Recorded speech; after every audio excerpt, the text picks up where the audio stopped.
ఆంధ్రప్రదేశ్లో కురుస్తున్న భారీ వర్షాలకు జనజీవనం స్తంభించిపోయింది. గుంటూరు, ప్రకాశం జిల్లాలో వాగులు ఉధృతంగా ప్రవహిస్తున్నాయి. 7 ఏళ్ల తర్వాత ప్రకాశం బ్యారేజీ 7 గేట్లు ఎత్తి నీళ్లు విడుదల చేస్తున్నారు అధికారులు. పూర్తి డీటెయిల్స్ శ్యామ్ అందిస్తారు. ఆంధ్రప్రదేశ్లో గత 2 రోజులుగా కురుస్తున్న వర్షాలకి అనేక జిల్లాల్లో పరిస్థితి భయాందోళనకరంగా మారుతుంది. ముఖ్యంగా గుంటూరు జిల్లాలో పరిస్థితి మరింత దారుణంగా ఉంది. అనేక మండలాల్లో పరిస్థితి అనేక చెరువులకి కాలువలకు గండ్లు పడుతున్నాయి. అదేవిధంగా ప్రకాశం బ్యారేజ్ దగ్గర ప్రస్తుతం నేను ఉన్నాను. ప్రకాశం బ్యారేజ్ దగ్గర ఉన్న 72 గేట్లను ఎత్తారు. 72 గేట్లను ఎత్తి మొత్తం దిగువ ప్రాంతాలకి నీరుని విడుదల చేస్తున్నారు.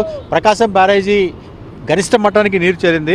ఇప్పటికే 138,441 క్యూసెక్కులు ఇన్ఫ్లో వస్తుంటే 131,250 క్యూసెక్కులని దిగువ ప్రాంతాలకు వదులుతున్నారు.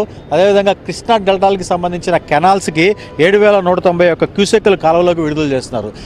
ఈ మధ్య కాలంలో ఎప్పుడూ లేనంత స్థాయిలో ప్రకాశం బ్యారేజీ దిగువ ప్రాంతాలకి నీరు విడుదల చేయడం జరుగుతుంది. అదేవిధంగా దిగువ ప్రాంతాల ప్రజలను అప్రమత్తం చేస్తూ అధికారులు ఇప్పటికే దిగువ ప్రాంతాల ప్రజల్ని అలర్ట్ చేయడం జరిగింది. ఏవైతే మునిగిపోయే అవకాశాలు ఉన్నాయో వాళ్ళ కూడా ప్రజల్ని ఎవాక్యుయేట్ చేశారు. మరోవైపు గుంటూరు జిల్లాలో నల్లమడ వాగు ఏదైతే ఉధృతంగా ప్రవహిస్తుందో ఆ నల్లమడ వాగులో సహాయ చర్యల కోసం రెవెన్యూ, పోలీసు, ఎన్డీఆర్ఎఫ్ సిబ్బంది అక్కడ చేరుకున్నారు. 2 చోట్ల పడిన గండి దగ్గర ఒక చోట తహసీల్దారు, రెవెన్యూ సిబ్బంది ఆ గండి వాగు ఉధృతిలో చిక్కుకున్నారు. వాళ్ళని కూడా రక్షించే ప్రయత్నాలు జరుగుతున్నాయి. మరోవైపు పులిచింతలకు ఇన్ఫ్లో బాగా పెరుగుతుంది. గరిష్టంగా 49.5 మీటర్లకి ఇప్పటికే నీటి మట్టం జరిగింది. 111,000 క్యూసెక్లు పులిచింతలకి ఇన్ఫ్లో వస్తుంటే అదే స్థాయిలో 111,000 క్యూసెక్కుల్ని దిగువ ప్రాంతాలకు వదులుతున్నారు. ఆ పులిచింతల నుంచి వచ్చే నీటిని ప్రకాశం బ్యారేజీ చేరుతుంది. ప్రకాశం బ్యారేజీని మనం చూస్తున్నాం. ప్రకాశం బ్యారేజీలో నీటిని దిగువ ప్రాంతానికి, సముద్రానికి వదులుతున్నారు.